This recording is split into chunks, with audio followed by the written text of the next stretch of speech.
let's go back to the warriors. I know you're waiting for the most sensitive part of this battle. The biggest of those warriors who jumped over the trench was Amr ibn Abdud. He was known as Faris Quraysh, the horseman of Quraysh. Historians state that he was equivalent to 1,000 horsemen. That's how powerful he was. And he was known as Faris Yalyal. Yalyal was a valley by Badr. In an incident, a full tribe attacked Amr. He single-handedly repelled them. So after that incident, he was known as Faris Yalyal. This guy is a horseman. Even if you have a massive tribe of 500 people, no one can bring him down. This is Amr. Let's know who this enemy is. And it is claimed that he never lost in combat ever in his life. So these warriors jump, they come here. In front of them is Rasulullah sallallahu alaihi wasallam. Behind him, the Muslims. Amr keeps calling Muslims to combat. He belittled them. Yalla, come to the combat. Come. Where are your men? So the Prophet sallallahu alaihi wasallam then addresses the Muslim army and he tells them, who can stand up to this evil man, to this enemy of God? No one stood up except who? Ali ibn Abi Talib alayhi salam. He says, Ya Rasulullah, I'll go. He says, no, sit, Ya Ali. Amr is waiting. He's growing impatient. Come on. Any warriors who can confront me? Then Amr makes the following statement. He says, you Muslims claim that your dead will go to heaven and our dead will go to hell. Come on. Come to heaven and send us to hell. You cowards, what are you waiting for? Who's saying this? Amr. Look at his evil mentality. None of those companions stood. Not one of them. They were shaking with fear. So Imam Ali, the second time he stands up, he says, Ya Rasulullah, let me go. The Prophet says, sit, Ya Ali.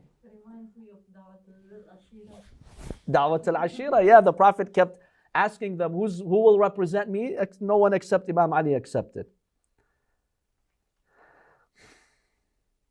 Some narrations indicate the Prophet told his companions, any one of you who stands up and fights Amr, I will guarantee that he will go to heaven. Not a single person stood up. This is Rasulullah promising you heaven. Like, what more do you want? Now, we're not belittling any companions. Please don't take that impression. But you'll see the virtue of Ali ibn Abi Talib here. So 3 times Imam Ali stands up and he says, Ya Rasulullah, please let me go. The Prophet refuses. Finally, Amr, he grows impatient. He comes back and forth with his horse, acting like an arrogant warrior. And he says these lines of poetry in Arabic that shook the entire battle scene. He stated with a loud voice, وَلَقَدْ بُحِحْتُ مِنَ النِّدَاءِ بِجَمْعِهِمْ هَلْ مِن مُبَارِزٍ. I've been calling on you so much, I lost my voice. I have a sore throat now. You don't have a single combatant, you Muslims? وَوَقَفْتُ مُذْجَبُنَا الْمُشَجَّعُ مَوْقِفَ الْقَرْنِ الْمُنَاجِزِ. And I have stand in a position where the biggest of the courageous warriors will be a coward. But I am Amr. No one matches my courage. إِنِّي كَذَلِكَ لَمْ أَزَلْ مُتَسَرَّعًا قَبْلَ الْهَزَاهِزِ. And this is my history. When it comes to these difficult moments, I rush to them. إِنَّ الشَّجَاعَةَ فِي الْفَتَى وَالْجُودَ مِنْ خَيْرِ الْغَرَائِزِ. The best attributes is to be courageous. Ya Allah, Muslims, where's your courage? Ali ibn Abi Talib had enough when he heard these words. He stood up to Rasulullah. He says, Ya Rasulullah, please let me go. You see, none of them are standing up. With the Prophet, when he saw that, he's like, okay, Ya Ali, udnu minni Ya Ali, come Ya Ali. Then the Prophet gave his sword, Dhul Faqar, to Ali ibn Abi Talib. Remember from our previous classes, Dhul Faqar belonged to the Prophet. Jibreel brought it to the Prophet gave it to Imam Ali. So the Prophet told him, Ali, come, here's my sword. Then the Prophet took off his turban, which is called the sahab. It was the black one, because the Prophet's turbans had different names. The black one was called sahab. So the Prophet, he'd normally wear it in the battles. The Prophet took off his turban and he put the turban on the head of Amir al-Mu'mineen alayhi salam. And he told him, go ya Ali. And then he says, Allahumma a'anhu alayhi. Oh Allah, give Ali the victory. Allahumma ahfadhu min bayni yadayh. Oh Allah, protect Ali from, from his right, from his left, from his behind, in front of him, from above his head, from beneath his feet. Ya Allah, protect Ali ibn Abi Talib. Then another hadith states the Prophet raised his hand in dua. He said, Ya Allah, I lost Ubaidah ibn al-Harith at the Battle of Badr. I lost my uncle Hamza at the Battle of Uhud. And this is now my brother Ali ibn Abi Talib. Rabbi la tadharni fardan wa anta khayrul warithin. He recited the verse that states, Ya Allah, don't keep me alone. Meaning, don't let me lose Ali ibn Abi Talib. Imam Ali alayhi salam in one hadith states, I left and I could hear the women of Medina crying for me when they saw me go to Amr. This is Amr. This is the warrior of Arabia. And Imam Ali alayhi salam was young. I mean, he was 25, 26, 27 during that day. This guy was well in his 60s, 70s with a big build and strong. Very strong. Some have said he was 90, but that's an exaggeration. But he was known to be a fierce, warrior. So the Imam says the women started to cry out of their sympathy for me, because they're like, oh, Ali's going to Amr, that's it. Does he have a chance? A question before we move forward. Why did the Prophet ask the companions 3 times to get up before he gave Imam Ali the permission? What was the wisdom behind that?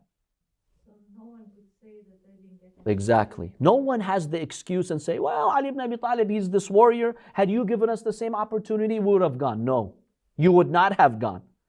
Number 2, so everyone remembers the virtue and the sacrifice of Ali, so they don't marginalize him and sideline him, or if they do, they're not justified. And the Prophet wants to make it clear that Ali is willing to do anything for Allah subhanahu wa ta'ala, despite the very huge risk here. Before Imam Ali went, according to one hadith, the Prophet told him, Ali, are you sure you want to go? This is Amr. Hada Amr. And the Imam Ali says, Wa ana Ali. Allahu Akbar. Look at the confidence of Amir. Yes, I know he's Amr, but I am also Ali. I'm your student, Ya Rasulullah. When Imam Ali left, the Prophet made his historical statement, بَرَزَ الْإِسْلَامُ بَرَزَ الْإِيمَانُ كُلُّهُ إِلَى الشِّرْكِ كُلِّهِ. All of Iman embodied in Ali has faced all of shirk embodied in Amr. The Prophet says all of Iman that day was in Ali ibn Abi Talib. I don't fathom how you could make him number 4. Imam Ali ibn Abi Talib alayhi salam left standing on his feet, but Amr is on his horse. So Amr, look at this young man. Remember, the Imam has an armor. He doesn't see who he is now. So he starts laughing at him. After I lost my voice, calling you Muslims to come, this little fella comes here to fight me and he doesn't even have a horse. He started making fun.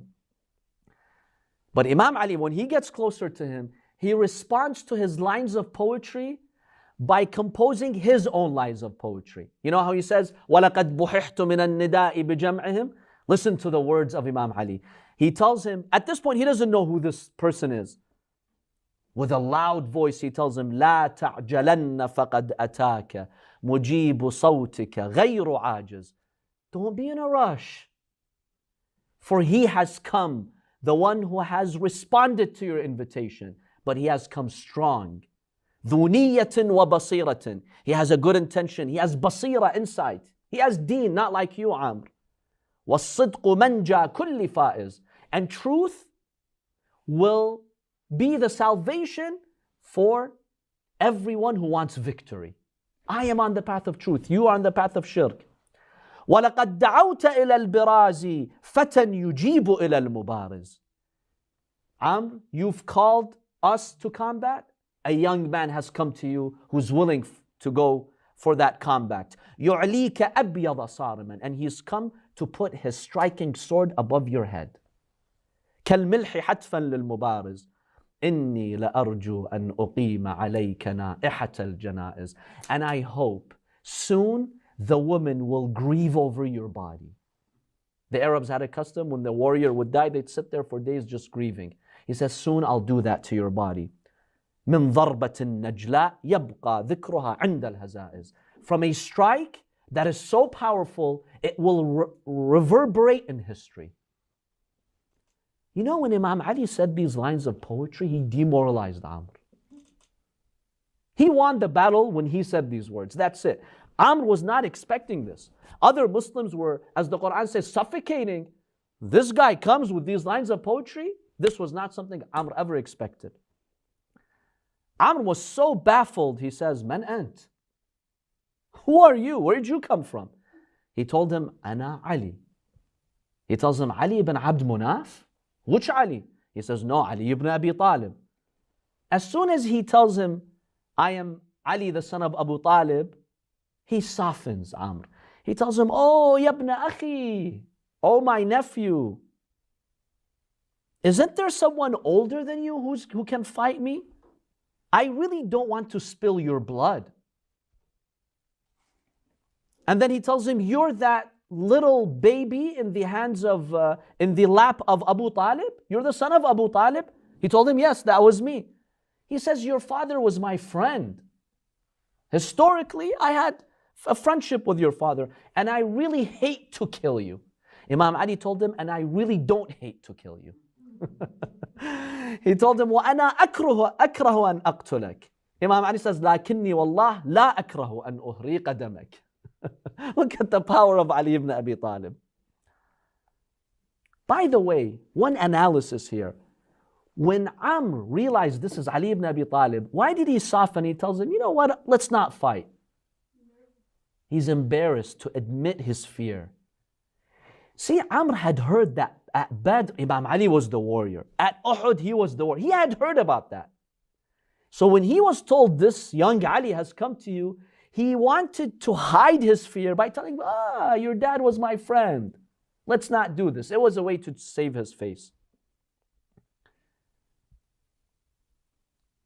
But then,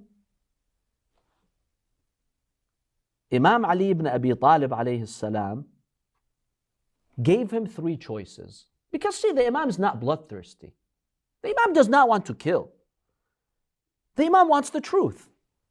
So one narration states, Imam Ali says, Amr, I've heard that you have a characteristic, a tradition, that if someone invites you to three, you accept at least one of them.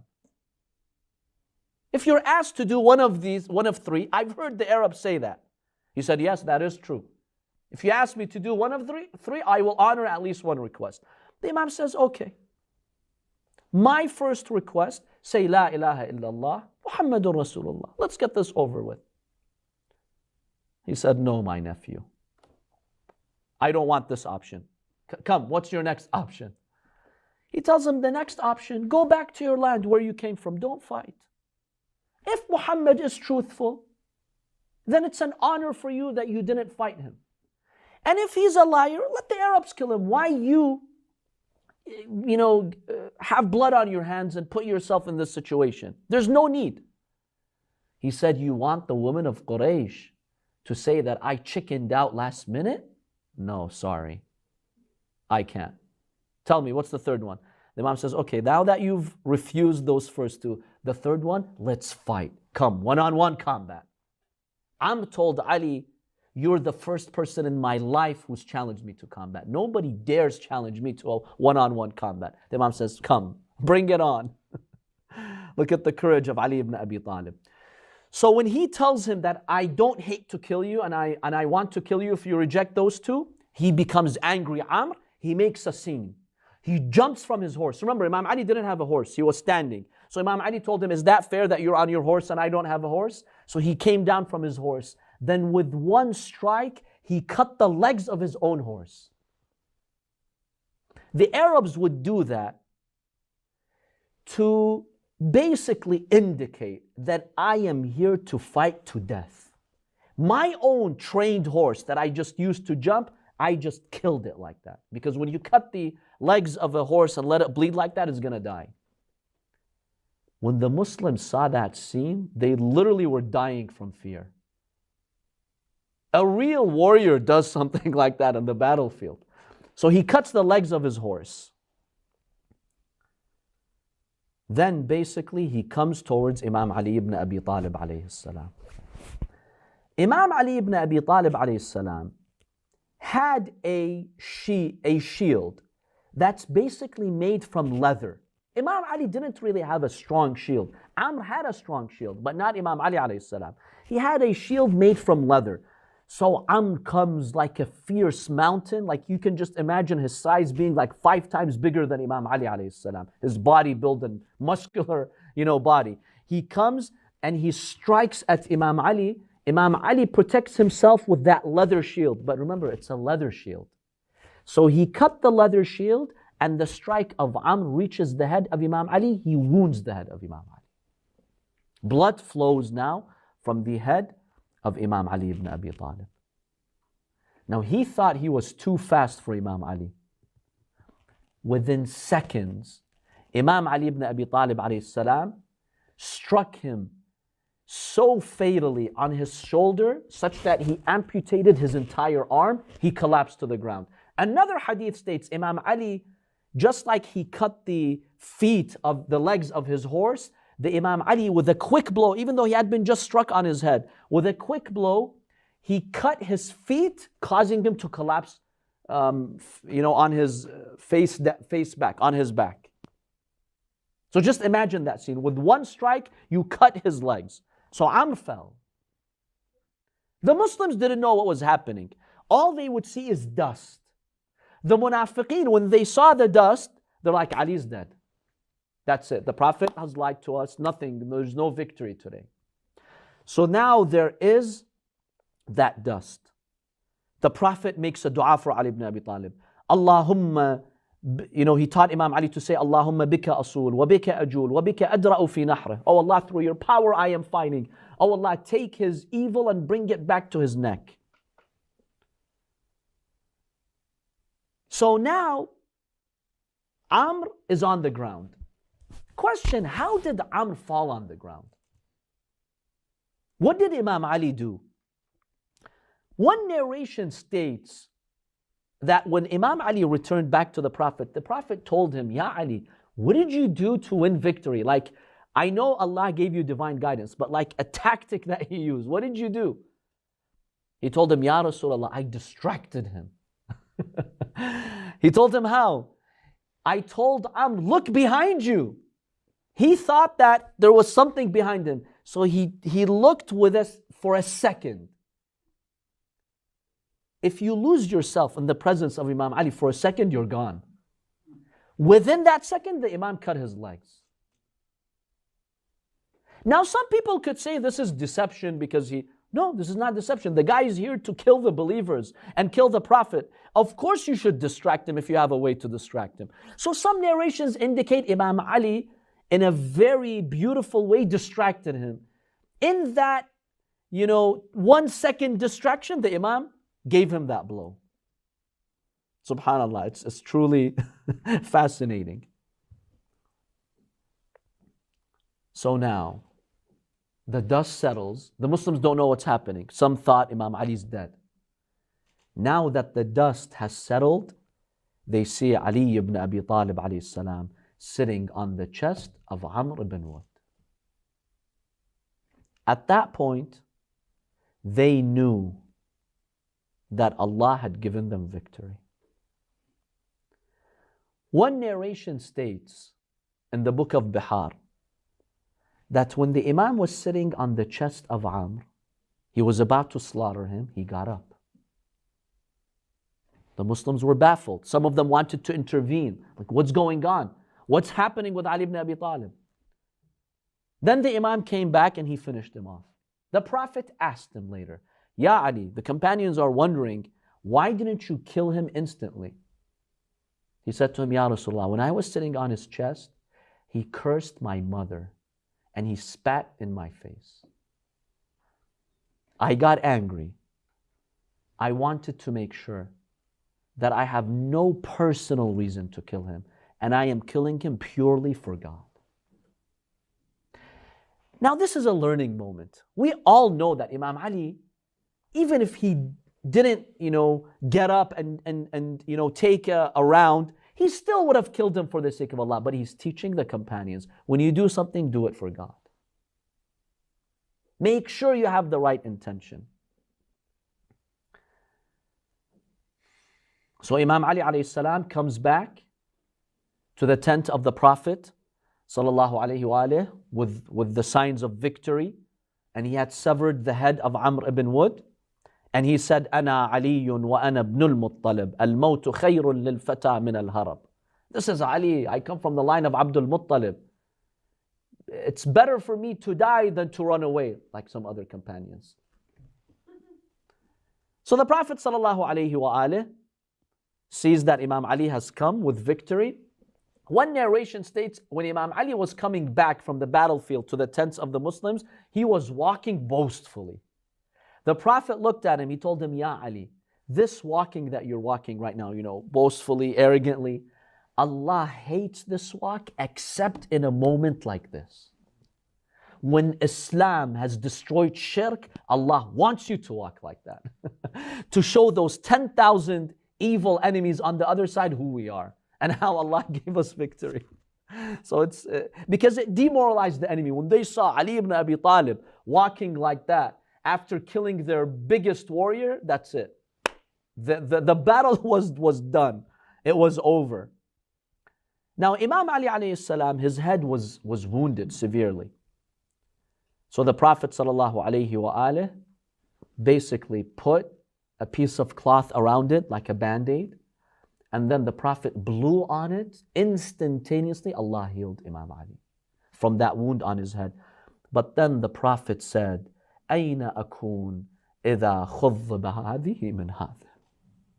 But the Prophet said, "Oh Ali, one day when you'll be struck in the masjid," meaning by Ibn Muljam, "where am I on that day to be there for you?" So the Prophet prophesied about Imam Ali dying as a shaheed by being struck on his head. Now those other four, remember they were 5 warriors who jumped? Those other 4, when they saw Amr, their leader, like that, they threw their spears, and like chickens, they went back to the other side. They're like, no chance for us. If Ali, so quickly he killed Amr like that, we have no chance. So Imam Ali ibn Abi Talib alayhi salam recites these lines of poetry after the victory. He states, "ضربته بالسيف فوق الهامة." I struck him with my sword on his head. بضربة صارمة هدامة. With such a powerful strike that it just destroyed him. أنا علي صاحب الصمصامة. This is Ali, the owner of that powerful sword. وصاحب الحوض لدى القيامة.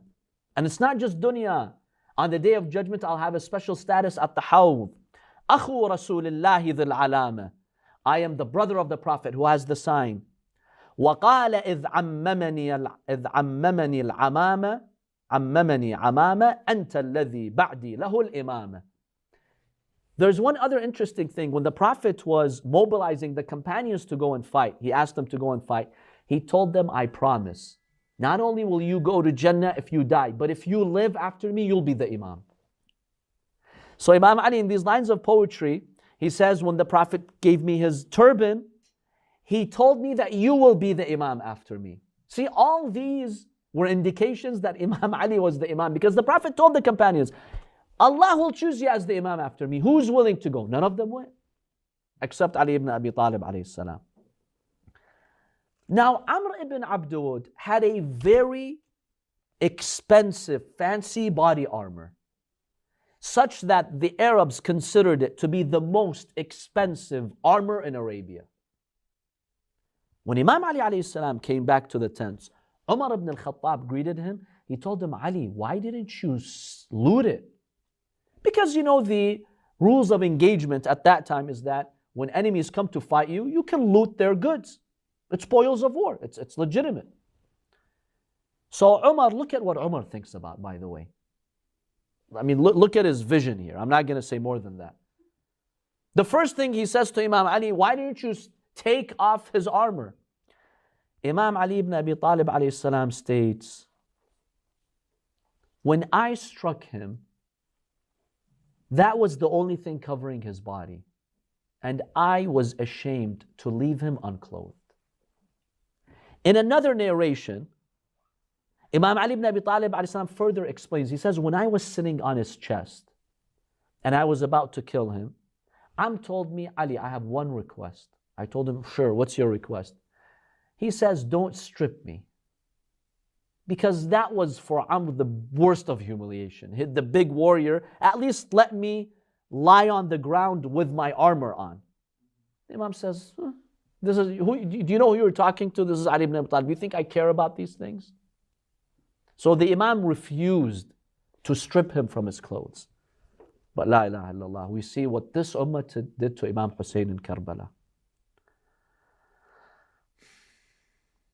So my dear brothers and sisters, truly Imam Ali ibn Abi Talib alayhi salam saved that day. Just imagine the 10,000 from there, the Bani Qurayza and their treason.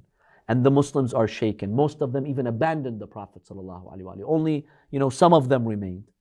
And then for Imam Ali alayhi salam to go like a warrior and defend the religion of Islam is the biggest testament that Imam Ali ibn Abi Talib is the best representative of Rasulullah and the rightful leader who has sacrificed the most for this religion.